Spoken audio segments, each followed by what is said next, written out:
Bonjour à tous les amis, soyez les bienvenus. Zach Mwekassa, fondateur de la Mwekassa.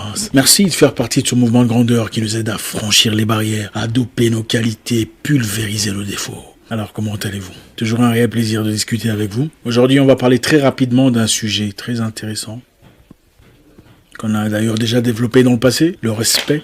Comment gagner le respect? Comment regagner un respect qu'on a perdu peut-être dans le passé. Vous savez, le respect est l'élément le plus important dans la vie de l'être humain. Ouais, ce ne sont pas nécessairement les ressources. Vous pouvez perdre tout ce que vous voulez. En termes d'argent, en termes de ressources, en termes de matériel. Vous pouvez perdre beaucoup de choses dans la vie que vous pouvez peut-être récupérer dans le futur. On perd de l'argent, on récupère peut-être dans le futur. On peut perdre des opportunités, perdre des avantages qu'on pourrait probablement récupérer d'une façon ou d'une autre dans le futur. On peut perdre des amis et on en retrouve des meilleurs. On peut perdre des membres de famille, en tout cas dans le sens africain, et en trouver d'autres. Des gens qui vous aiment véritablement, des gens qui vous aiment pour vous, des gens qui vous respectent, des gens prêts à consentir des sacrifices énormes pour vous. Mais le respect, quand il est perdu, hélas, est presque impossible à récupérer. Dès que vous perdez votre crédibilité en termes de respect dans un milieu où on vous respecte, ça devient très compliqué pour renverser la vapeur. Voilà, aujourd'hui on va essayer par quelques éléments, par 4 étapes principalement. En tout cas, ça sera une nouvelle saison, une nouvelle série avec quelques épisodes sur le respect qui est très important dans notre société d'ailleurs. Donc sur 4 éléments principaux, comment regagner le respect, si pas garder le respect qu'on a déjà. Premièrement, pour avoir le respect des gens qui vous entourent, soyez vrai. Soyez vous-même. Restez authentique. Beaucoup de personnes, malheureusement, veulent prétendre être ce qu'ils ne sont pas. Ils veulent donner l'impression, une image, refléter des apparences qui ne sont en réalité pas leur vraie identité. C'est bien beau. C'est bien de paraître plus grand qu'on est en réalité. C'est bien de paraître plus réussi, plus heureux, plus épanoui, plus grand, plus fort, plus dominant. C'est bien pour sa réputation. Mais malheureusement, aussitôt que les gens découvrent votre vraie réalité, votre vraie identité, ce qui correspond réellement à ce que vous êtes, vous perdrez toute votre crédibilité, tout le respect qui vient avec. Et cela, croyez-moi, devient très difficile à retrouver. Soyez authentique, soyez vous-même. Si vous n'avez pas d'argent, ce n'est pas un problème. Le respect n'a pas tout à voir avec l'argent. C'est vrai, l'argent peut influencer un certain degré de respect, si pas d'hypocrisie. Mais le respect n'a pas tout à voir avec ses biens matériels. Vous n'êtes pas obligé de faire semblant. Vous n'êtes pas obligé de prétendre être un entrepreneur réussi qui aide une multitude de personnes à se retrouver pour acquérir une certaine crédibilité si vous ne l'êtes pas en réalité. Soyez vous, soyez authentique, soyez vrai et vous gagnerez et préserverez le respect que vous avez. Soyez vous-même, améliorez-vous, mais parlez comme vous-même. Parlez comme vous parlez. N'essayez pas d'être quelqu'un que vous n'êtes pas. Oui, faites tout pour vous améliorer, mais n'essayez pas de paraître comme une personne que vous n'êtes pas. Parce qu'aussitôt que le monde découvrira votre vraie identité, parce qu'elle vous rattrapera, ne vous en faites pas, vous perdrez toutes sortes de crédibilité. Difficile à retrouver. 2. Vous voulez être respecté ou regagner le respect que vous avez longtemps perdu, il faut avoir un moyen des revenus. C'est très important. Pourquoi c'est important? Parce que c'est difficile de respecter une personne qui demande toujours de l'aide. C'est la nature humaine. Oui, bien sûr, nous avons tous des gens vers qui on peut courir. Dans des moments difficiles, quand c'est dur, quand c'est rude, ça peut arriver à n'importe qui. De chercher de l'aide, de chercher quelqu'un vers qui se retourner, de chercher un soutien quelconque. Mais quand votre vie est basée sur les demandes, les aides, les soutiens, les supplications, c'est difficile d'être respecté. Le monde respecte difficilement les gens qui n'ont pas de moyens de revenus. Et il ne s'agit pas de gagner 10 000 $ le mois ou 20 000 $. Non, ayez un moyen de revenus.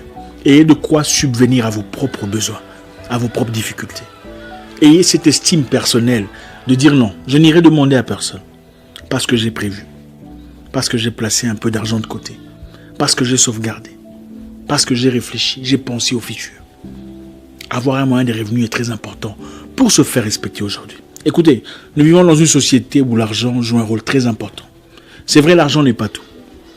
Mais même dans des familles aujourd'hui, difficile d'écouter un aîné qui n'a pas des moyens de revenus. Même quand il dit la vérité, même quand il sort des sagesses, ça devient compliqué. Parce que la question principale qu'on pose, on dit, pourquoi n'applique-t-il pas sa sagesse dans sa propre vie? Avoir un moyen de revenus poussera à ce que les gens respectent votre épouse. Okay? Quand vous allez demander aux gens chaque fois, vous pensez que votre épouse peut sortir en public et dire moi je suis l'épouse de tel. Non, elle ne peut pas.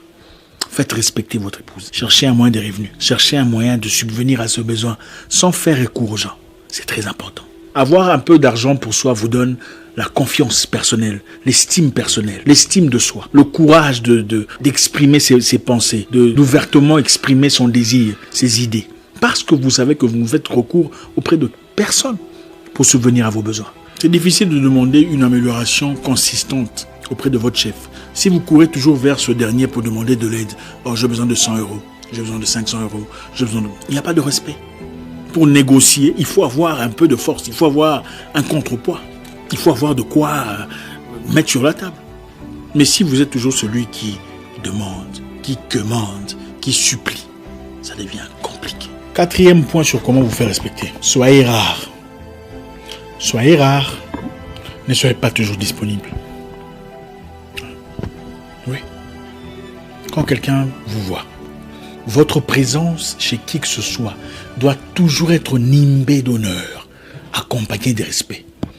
Quand vous arrivez chez les gens, on dit « Ah, Patrick est là. Ah, Fatou est là. » C'est comme ça qu'on se fait respecter. Pas le contraire. Pas « Ah, c'est qui à la porte? Patrick. Ah, lui aussi. Fatou. Ah. » Quand vous appelez quelqu'un au téléphone et que votre nom apparaît, l'interlocuteur doit se dire « Ah, c'est Fatou. C'est Fatou. Ah, c'est Patrick. Pas « Ah, lui encore. » Vous avez perdu le respect. Faites-vous rare. Ce qui est rare est cher. C'est vrai. Le diamant est cher. Pourquoi? Vous pensez que le diamant est meilleur que les cailloux? Non. Qu'est-ce que le diamant de particulier? Le diamant est cher parce qu'il est rare. Soyez rare. Pas toujours disponible. Quand vous avez rendez-vous avec quelqu'un, un ami, un copain, à 16h par exemple, et qu'à 16h30, il n'est toujours pas là, pour des raisons sans importance. Si c'est un rendez-vous qui ne vous apporte rien de positif, c'est-à-dire rien dans le sens commercial, dans le sens ressources, partez. Vous avez rendez-vous avec quelqu'un à 16h. À 16h30, il n'est toujours pas là. Si le rendez-vous ne vous apporte rien de concret sur le plan financier, ou sur le plan avantage, ou sur le plan opportunité, partez. Dites-lui, je suis parti. J'avais autre chose à faire, j'espère qu'on se verra encore prochainement. Il sera certes énervé, mais il ne le fera plus jamais. Prochainement, il viendra à temps. Vous avez rendez-vous avec quelqu'un censé venir vous chercher à la maison à 17h. 17h45, il n'est toujours pas là. Quand il sera là, dites-lui désolé, appelez au téléphone. Malheureusement, je ne peux plus. J'avais un autre programme que je dois respecter. J'ai des gens qui arrivent dans 10 minutes. On se verra prochainement. Prochainement, il ne le fera plus. Il sera là à temps. Apprenez à éduquer les gens à vous respecter. C'est votre responsabilité. Soyez rare, pas toujours disponible et mystérieux. 4e point sur comment se faire respecter ou récupérer un respect qu'on a perdu. On ne répond pas à un fou. Voilà, on ne répond pas à un fou. Quand une personne vous approche avec des questions obscures ou sans importance ou qui ne tiennent pas debout, pourquoi vous répondez? Quand une personne s'attaque à vous, que ce soit sur Internet, sur Twitter, par exemple, après avoir présenté une idée cohérente, quelqu'un s'approche de manière très irrespectueuse avec pourquoi vous répondez? On ne répond pas à un fou. Quelqu'un se présente devant vous physiquement avec des idées complètement absurdes. Pourquoi vous répondez? Répondre à un fou, c'est simplement vous lancer dans son jeu et il vous battra dans la saleté dans laquelle il est plus expérimenté. On ne répond pas à un fou. On peut écouter, on peut saisir, mais on n'est pas obligé de répondre. On ne fait pas des débats avec un irrespectueux. Les débats sont très importants. On a besoin d'échanger pour avoir de la connaissance. On a besoin de discuter, de parler, de collaborer, quelquefois de se défier intellectuellement dans le respect afin d'échanger les idées et de grandir. Mais on ne le fait pas avec un irrespectueux. Surtout un irrespectueux notoire. Les irrespectueux notoires ont toujours un palmarès d'irrespect et d'irrévérence.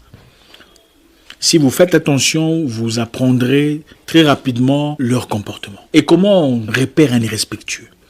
Ils sont souvent très émotifs dans leurs réactions, très émotifs dans leurs actions, très émotifs dans leurs réponses et leurs questions et leurs demandes. On ne fait pas des débats avec un irrespectueux. De peur qu'il ne vous emmène dans son zone de confort où il est très habitué et vous salisse. Gardez le respect, gardez la hauteur.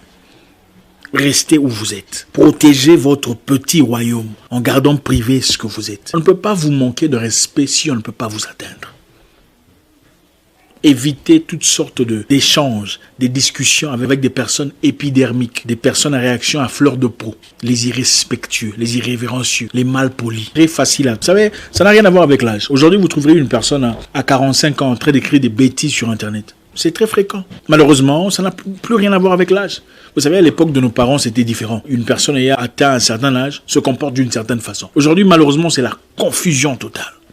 Vous verrez une personne dans la quarantaine, 45 ans, mais en train de critiquer le visage de quelqu'un, en train de critiquer la bouche de quelqu'un. Une personne intelligente fait des critiques sur base des matières intellectuelles. Il fait des citations d'un philosophe, d'un écrivain, d'un penseur. Et on débat sur base de ça, sur base de la science, sur base d'éthique, d'intellect. Mais une personne émotive présente toujours ses émotions. Ah, moi d'ailleurs, tu crois quoi? Il faut complètement éviter ces genres de personnes. Les irrespectueux ne changent pas. Je suis désolé. Moi, je ne suis pas de ceux qui pensent que les gens changent soudainement comme ça. Vous connaissez une personne qui a déjà manqué de respect de manière notoire à une personne, peu en importe les raisons, il serait préférable d'éviter de vous placer dans les mêmes positions dans lesquelles elle eut le courage de déculotter l'autre personne. Gardez l'espace pour votre bien. Celui qui a manqué de respect à quelqu'un ouvertement vous manquera de respect aussitôt que vous lui donnerez l'opportunité de le faire. Sans aucun doute. Parce qu'ils sont mus par le courage de manquer de respect, de dévoiler, de déculotter, de désempoisser une personne pour se sentir fort. Vous voulez vous faire respecter, évitez toutes sortes de partenariats, de collaborations, de regroupement, de travail en union avec les querelleux. Vous connaissez les querelleux, les gens belliqueux, bellicistes, bagarreurs, chamailleurs. Pourquoi vous voulez vous associer à une telle personne? Pourquoi pensez-vous pouvoir travailler en collaboration cohérente avec une telle personne? Vous aurez des problèmes. Vous aurez des problèmes. Il y a des gens avec qui vous ne pouvez malheureusement pas travailler. Ils sont souvent très gentils, très polis au début, pour ouvrir les portes, pour faire connaissance. Pour voir ce passeport, pour enfin s'installer, comme un virus, l'ordinateur, et commencer le... Il y a beaucoup de personnes sur Terre. Vous n'êtes pas obligé de vous associer ou de travailler en partenariat avec une telle personne. Vous rencontrez une nouvelle personne qui veut apporter un business ou peu importe ce que c'est. Allez simplement sur son Facebook.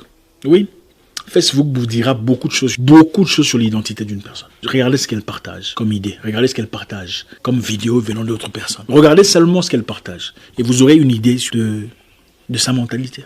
Vous voulez garder le respect, préserver votre dignité. Évitez de vous associer avec des gens querelleux, les belliqueux, les bellicistes. Ils sont mus par le besoin de se comparer aux gens et de le vaincre. C'est leur récompense mentale. Préservez le respect.